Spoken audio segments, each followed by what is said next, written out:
Welcome, guys. Finally dropped some points at home. Yes, but on the flip side of it, we the performance probably deserved 3. Didn't take our chances, and it's as simple as that. I know there was an element of frustration from the fans, but apart from a 10-minute spell where Harrogate were very good on the counter, we dominated proceedings pretty much, and I felt that if we'd got one back before half time, then maybe it would have become a different game. They dug in and cleared a few off the line, and we missed some glaring opportunities. So frustrating, but it's unbeaten at home. We'd have taken 11 unbeaten from when we started at August, so I can't complain too much really. No, as you say, we missed plenty of chances to have won 2 games probably. Well, you go 1-0 up with Jay Ellison's, and you go, with Jason Walker and Cookie both missing. They're 2 really good opportunities, and like he said, you take them and they don't go and score, and they don't slow the game down, and they don't waste the time, and they don't make it frustrating for our players, because that's what it's sort of become in the second half. We've changed our style a little bit. The first half we played through them and hurt them. Second half we went a little bit more back to front, but we still had the success and still had the joy, and that's where the goal comes. So we created enough to win probably 2 matches today, Russ, and we didn't, and that's the frustrating thing. But it makes Fylde even more massive than what everyone thinks it was going to be. But we weren't going to win the title this Christmas. It's a long way to go. Yeah, as you say, Fylde here, and of course they've been out of action today because their game at Guiseley was off. Yeah, which again, from looking back at the 90 and then only taking a point is frustrating again, because we would have then gone back top clear, and that would have put some pressure on Fylde.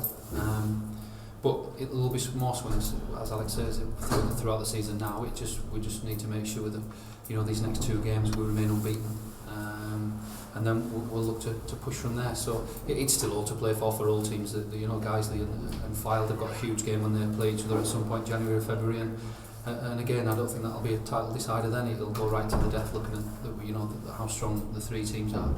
So Fylde come here on Thursday. Have we taken any more knocks today? Because we were pretty much down to the bare bones anyway, weren't we? Yeah, not that I know. I think a couple have just said they felt a little bit sick after the game, haven't they? In terms of there seems to be some sort of bug going around. Isaac also had a bug today, although he was unavailable because he's knocked to his ankle and he's swelling there. But I think Danny Livesey and Alex Ray were suffering from a little bit of sore stomach during the game. But I don't think it'll potentially lead to anything. We were looking how we could change the game in the last 10-15 minutes and maybe freshen, but from a point of view of attacking people available, we were limited because all the injuries have come to our sort of attacking players. Any chance of Isaac being fit for Thursday? Might come too soon. I'm not sure until Tuesday we meet again, so Tuesday, we'll get the physios to look at him Tuesday and assess it again. Fingers crossed. And young Luke Pritchard came on near the end and he thought he did fine. Made an impact, yeah. Yeah, it was very positive. Yeah, we knew what he was when we signed him, so it was a good impact off the bench from him, and that's what we'll look to do with him. Johnny had just tired slightly, so I think it was a choice, and then he was very positive, as you say, and we did get around him a few times in the last 10 minutes, but that cross didn't quite pick people out. We were a little bit, we seemed to do all the hard work to get there, then we were tired when we got actually to cross the ball, and we didn't pick the right person, or the cross choice was wrong. So again, some good attacking play, even right till the death, and that shows the character of the squad at the moment.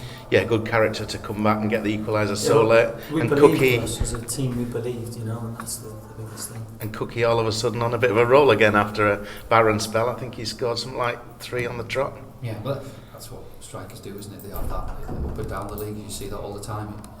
He just has to remain focused in what he does, and it's taken him 92 minutes or whatever to get his goal to do it, whatever it was, 88, and it doesn't matter when you do it, as long as you're keep putting yourself in the right order. I felt actually his all-round game today, him and Jace was very good. The ball retention was very good. They won the headers when they needed to. They were both in the defensive penalty area doing a good job for us. I was very pleased. G. Ellison also, who hasn't had much game time, got through 90 and was very, very good.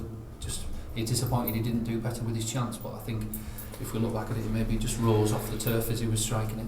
15:44 here today, and we'll be hoping for even more against Fylde, which is, like you say, not the title decider, but 3 points puts us back level with them and everything back in our hands. It's important everyone stays, positive and focused on what we want to achieve. But as a group of players, they don't want to become impatient, and so it's not going to be one over. No, still 20 games to go. Yeah. I think the fans can come down. If the fans come down positive like they were today, I know there was frustrations second half, but the last 2 home games they've seen some great football and 2 smashing football matches.